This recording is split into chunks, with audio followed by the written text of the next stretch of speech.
Hello বন্ধুরা, আজকের টপিকটি কি হতে চলেছে আপনারা ভিডিওর থাম্বনেল দেখে বুঝতে পেরেছেন। সো আমরা সরাসরি আমাদের মূল কাজে চলে যাচ্ছি। এমএস ওয়ার্ডের হোম বারের প্যারাগ্রাফ অপশন থেকে আমরা আজকের ডিটেলসগুলো আলোচনা করব। Align left, central, align right, justify, line and paragraph spacing, shading, border, indent, sort, bullet, numbering, multilevel list. So বন্ধুরা, বুঝতে পারছেন আজকের টপিকটি কি হতে চলেছে। সো আমরা সরাসরি চলে যাব অ্যালাইন লেফটের কাজ শেখার জন্য। একটা জিনিস খুব সহজে আমি আপনাদেরকে বুঝিয়ে দেওয়ার চেষ্টা করতেছি। যেহেতু আমরা প্যারাগ্রাফ নিয়ে কথা বলবো, প্যারাগ্রাফের ডিটেলসগুলো আলোচনা করব। তো প্যারাগ্রাফটা কি মূলত? প্যারাগ্রাফটা হচ্ছে অনুচ্ছেদ, রচনা, যে কোনো কিছুকে আপনি প্যারাগ্রাফ হিসাবে নিতে পারেন। যেমন আমরা স্কুলে থাকতে যে কোনো প্যারাগ্রাফ লিখেছি, প্যারাগ্রাফ লেখার সিস্টেম, প্যারাগ্রাফ কিভাবে লেখা হয় আপনারা অবশ্যই ইতিমধ্যে আপনাদের মেমোরিতে চলে এসেছে। তো আমরা এই প্যারাগ্রাফটাকে কিভাবে সাজাতে পারি, আজকের মেইন টপিকটা হচ্ছে এটাই।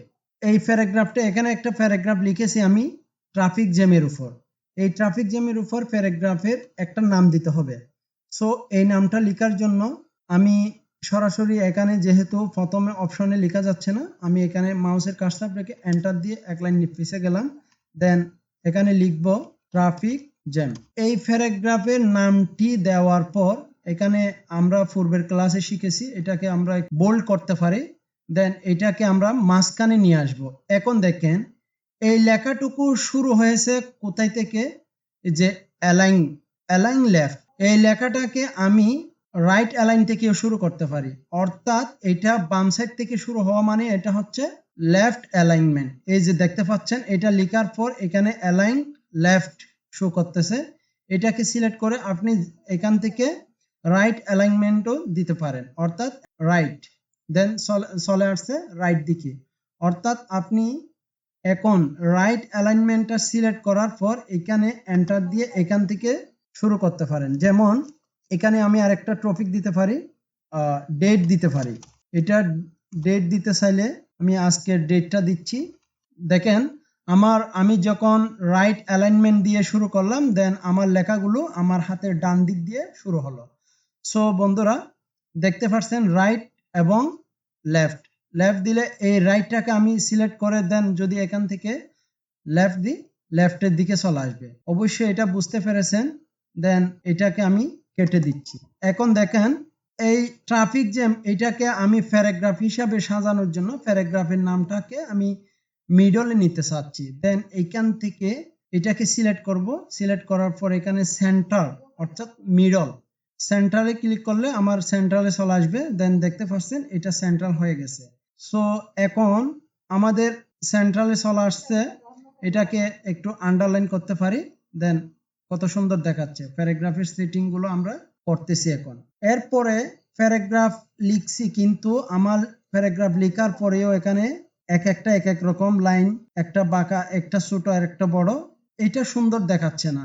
সো এই প্যারাগুলো আমরা যাতে আরেকটু সুন্দরভাবে সাজাতে পারি, যার জন্য আমাদেরকে এটাকে অল সিলেক্ট করে দেন জাস্টিফাইতে ক্লিক করলে দেখেন সব সমান হয়ে যাচ্ছে। দেন এটা আবার মাঝখানে চলে আসছে। এটাকে আমরা অ্যালাইনডে নিয়ে যেতে পারি, মিডলে নিয়ে আসতে পারি। এই যে মিডলে নিয়ে আসছি, সেন্টার। দেখেন এখন আমাদের এই টপিকটা আমি লিখেছি, এই টপিকটা ঠিক বইয়ের মধ্যে যেভাবে টাইপিং করছে ঠিক ওইভাবে দেখা যাচ্ছে। আমরা অ্যালাইনমেন্টের কাজগুলো, অর্থাৎ এই align, left align and central, right align and হচ্ছে জাস্টিফাই, এগুলো শিখতে পারলাম। এখন নেক্সট অপশনে চলে যাব, line and paragraph spacing. So বন্ধুরা দেখতে পাচ্ছেন লাইন অ্যান্ড প্যারাগ্রাফ স্পেসিং, এটা যদি আমাদেরকে একটু, আমরা যদি কোনো একটা প্যারাগ্রাফে যদি একটা ছোট একটা বড় এরকম আকারে দেই, আমাদের প্যারাগ্রাফটা সুন্দর হবে না। সো বন্ধুরা, এখন আমরা আসব লাইন অ্যান্ড প্যারাগ্রাফ স্পেসিং, অর্থাৎ আমাদের লাইনটা প্রথম লাইন এবং দ্বিতীয় লাইন থেকে কতটা দূরত্ব হবে, একটা লাইন থেকে আরেকটা লাইনের কতটা দূরত্ব হবে, জাস্ট এই সেটিংসটাই হচ্ছে আমাদের লাইন স্পেসিং। এন্ড একটা প্যারাগ্রাফের একটা বর্ণনার বা লাইনের স্পেসিং এই প্যারাগ্রাফটাকে অনেক সুন্দর করে। সো এটাকে আমি অল সিলেক্ট করে দেন এখান থেকে দেখতে পাচ্ছেন ক্লিক করলে 1.0 দিলে একটু ক্লোজ হচ্ছে। আমি যে আর একটু বাড়াই 1.15 এটা আর একটু বড় হচ্ছে। স্পেসিংটা দেখেন, লক্ষ্য করেন আমার যত বাড়তেছি যত এখান থেকে আমি পয়েন্ট বাড়াচ্ছি আমার লাইনের স্পেসিং অর্থাৎ দূরত্বটা বেড়ে যাচ্ছে। দেন 2 রাখতে পারি, 2.50 রাখতে পারি। দেন একটা মিডলে যেটা রাখলে সৌন্দর্য আসে ঠিক ওইটাই আমরা রাখবো 1.15 এটাই রাখলাম। এটাকে আপনি আরো চাইলে এখান থেকে লাইন স্পেসিং অপশনে গিয়ে নিয়ে আসতে পারেন। সো এই ড্যাশবোর্ড থেকেও আপনি লাইন স্পেসিং করতে পারেন। সো বন্ধুরা আপনারা দেখে নিতে পারবেন। এখন শেডিংটা আপনারা দেখতে পাচ্ছেন এটাতে একটা থিমস কালারের অপশন। এই থিমস কালারের অপশনটা খুব একটি ইন্টারেস্টিং। দেখেন আমি যদি এই প্যারাগ্রাফের উপর আমার মাউসের কার্সারটা রাখি অর্থাৎ যে ফেরার উপর রাখবো এটা দেখেন এখান থেকে এই পর্যন্ত একটা ফেরা। এই ফেরার উপর আমি মাউসের কার্সারটা রাখলে এখানে ক্লিক করব। দেন আমি যে কালারের মধ্যে ক্লিক করব সেই কালারটুকু পিক হয়ে যাবে। সো আমি এই ফেরাকে আরেকটু হালকা দিতে পারি, এই ফেরাটাকে আরেক অন্য কালার দিতে পারি। দেখেন আমার তিন রকমের ফেরার কালার হয়ে গেছে। দেন আমার প্যারাগ্রাফের নামটাকে আরেকটা কালার দিতে পারি, আমি এটাই দিলাম। দেন এটা একটা ইন্টারেস্টিং একটা লেখার সৌন্দর্য চলে আসছে। সো দেখতে পাচ্ছেন এখন আমাদের কাজটা হচ্ছে বর্ডার সিলেক্ট করা। দেখেন আমার প্যারাগ্রাফ বা রচনা বা কোনো নিউজ পেপার লেখার ক্ষেত্রে এরকম কাজটুকু করে থাকে। যেমন আমার এই মাঝখানের প্যারাটা খুব বেশি ইম্পর্টেন্ট, আমি এটাকে মানুষের চোখে পড়ার জন্য আমি এখান থেকে বর্ডার সিলেক্ট করে দিতে পারি। দেখেন আমি এখানে অল বর্ডারে ক্লিক করার পর চতুর্দিকে আমার বর্ডার লাইন হয়ে গেল।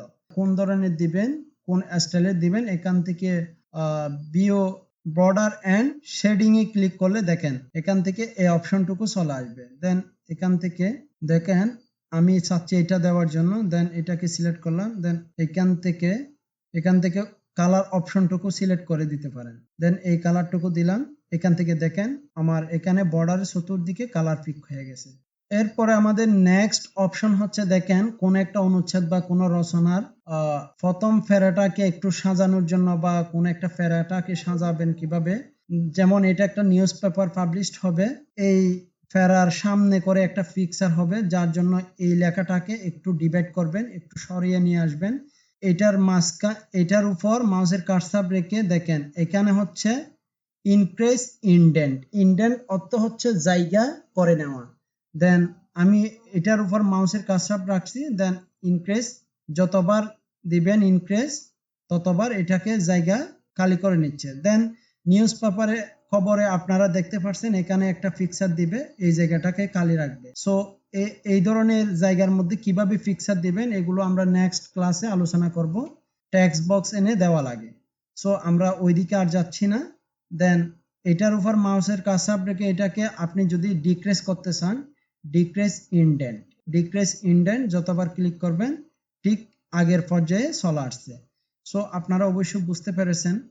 সো বন্ধুরা ইন্ডেন্টের আরেকটি খুব গুরুত্বপূর্ণ অপশন আছে।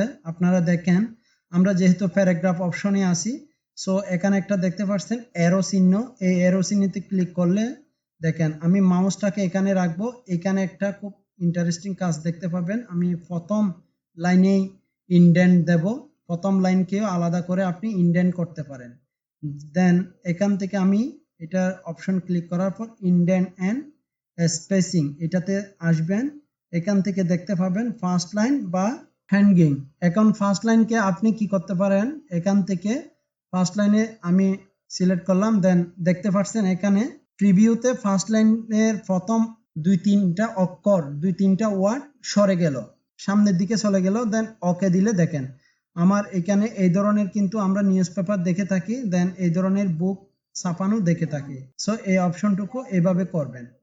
সো বন্ধুরা এরপরের অপশনটুকু হচ্ছে আমাদের শর্টটা আমরা কিভাবে করব। দেখেন এখানে কিছু এলোমেলো ওয়ার্ড দেওয়া আছে। এখানে দেখেন এর পরে সি আছে, সির পরে এফ আছে, ইর পরে বি আছে, এই ধরনের এলোমেলো ওয়ার্ড আমরা অনেক সময় শর্টকাটে কাজটা করার জন্য এই শর্টটা কিভাবে ইউজ করতে পারি, এটাই হচ্ছে শর্টের কাজ। আমরা শর্টকাটে সিরিয়াল কিভাবে করতে পারি, প্রথমে এটাকে সিলেক্ট করব। সিলেক্ট করার পর এখান থেকে শর্ট অপশনে ক্লিক করার পর এখানে দেখতে পাবেন প্যারাগ্রাফ সিলেক্ট করা আছে। দেন হচ্ছে এখানে দেখেন টেক্সট, নাম্বার, ডেট। আপনি টেক্সট আকারেও দিতে পারেন, নাম্বারিং আকারেও দিতে পারেন, এটা ডেটটাও সিরিয়াল করতে পারেন। সো আমার এখানে হচ্ছে টেক্সট, এটা নাম্বারিং নাই, আপনি নাম্বারিং দিয়েও প্র্যাকটিস করতে পারেন। সো এখান থেকে অ্যাসেন্ডিং এটা সিলেক্ট করা থাকবে, আমি টেক্সটে ক্লিক করলাম, দেন ওকে। দেখেন আমার অপশনটা এক ক্লিকে A B C D E F G H I J, এই যে এই অপশনটু সিলেক্ট হয়ে গেছে। সো আপনি এই ধরনের সিরিয়াল করার জন্য বিভিন্ন অপশনের কাজ এই শর্ট দিয়ে করতে পারবেন। সো এরপরে হচ্ছে আমাদের শেষ অপশনের দিকে চলে আসছি প্রায়, বুলেটস অপশন এন্ড হচ্ছে নাম্বারিং, মাল্টিলেভেল লিস্ট। এই অপশনগুলোকে আমরা এই টেক্সট দিয়ে শিখব। দেখেন স্কুল নোটিসের কিছু রুলস 1 2 3 4 5 করে এই নোটিশগুলো দিবে।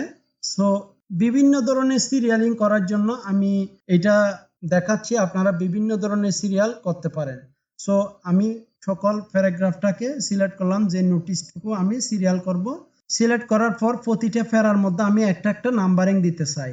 তো আমি বুলেটে ক্লিক করলাম, বুলেটস অপশনে এখানে হচ্ছে সবগুলো বুলেটস অপশন। আপনি বুলেটসে আসার পর এখান থেকে এই বৃত্তটা দিতে পারেন, এটা দিতে পারেন, দেন এই বর্গটা দিতে পারেন, এখান থেকে এটা দিতে পারেন, দেন এই স্টার চিহ্ন এটা দিতে পারেন, হ্যাশের মতো, দেন তীর চিহ্ন, রাইট চিহ্ন, এই যে এখান থেকে বিভিন্ন ধরনের অপশনগুলো আপনি এখান থেকে বুলেট আকারে সিলেক্ট করে দিতে পারেন।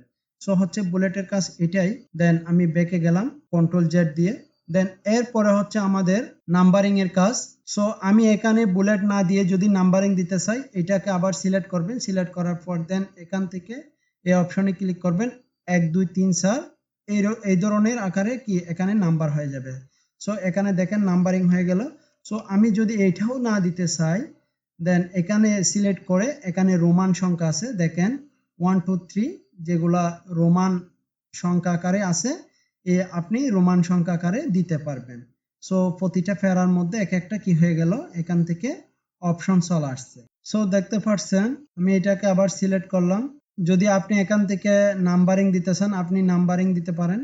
দেন দেখতে পাচ্ছেন এরপর হচ্ছে মাল্টি লেভেল, অর্থাৎ মাল্টি লেভেল লিস্ট, অনেকগুলো একসাথে আপনার এখানে হচ্ছে নাম্বারিং আছে, বুলেট আছে, তারপরে রোমান সংখ্যা আছে, দেন সকল কিছু আপনি এখান থেকে সিলেক্ট করে দিতে পারেন। দেখেন আপনি যেটা চান সেটা এখানে আছে। সো আমি চাচ্ছি এই যে এখান থেকে টেক্সট আকারে দেওয়ার জন্য, টেক্সট আকারে এখানে চলে আসবে। সো বন্ধুরা, আপনারা অবশ্যই আজকের ক্লাসটি খুব ভালোভাবে উপভোগ করেছেন, শিখতে পারলেন। প্যারাগ্রাফ অপশনের এমএস ওয়ার্ডের প্যারাগ্রাফ অপশন থেকে আমরা হোম অপশন থেকে আমরা প্যারাগ্রাফের এই ডিটেলসগুলো আমরা আলোচনা করেছি। সো এমএস ওয়ার্ড অর্থাৎ মাইক্রোসফট অফিসের মাইক্রোসফট ওয়ার্ডের এই ক্লাসটুকু আপনাদের MS Word, Excel, PowerPoint এই ক্লাসগুলো শেখার জন্য আমাদের চ্যানেলটিকে সাবস্ক্রাইব করে আমাদের পাশে থাকুন। আজকের প্যারাগ্রাফের ভিডিওটি আপনাদের কেমন লেগেছে আমাদেরকে ভিডিওর কমেন্টস বক্সে জানিয়ে দিতে পারেন।